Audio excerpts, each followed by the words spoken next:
నిర్మల్ జిల్లా కుబీర్ మండలం నిగ్వ గ్రామ పంచాయతీ కార్యదర్శి సింధుజ డబ్బులు వసూలు చేస్తుందని ఇందిరమ్మ లబ్ధిదారులు ఆరోపించారు.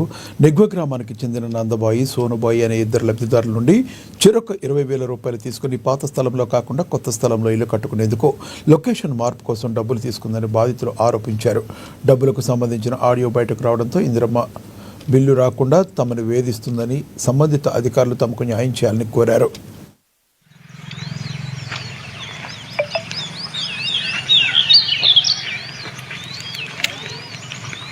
గ్రామం నిగ్వా. నా పేరు పొద్దుగంటే సోమబాయి.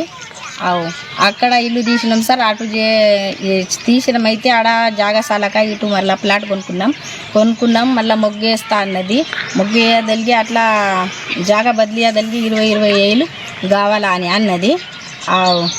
సింధుజ మేడం, మా గ్రామ పంచాయతీ సెక్రటరీ మేడం. మా ఆయన ఆమె చేతి కిందని పని చేస్తాడు. అయితే మాకు సర్లకు ఇట పైసలు కావాలా అని అన్నది. 20,000 రూపాయలు తీసుకున్నది. కుబీర్ మండల్ అని జిల్లా ఎంపీ నిర్మల్.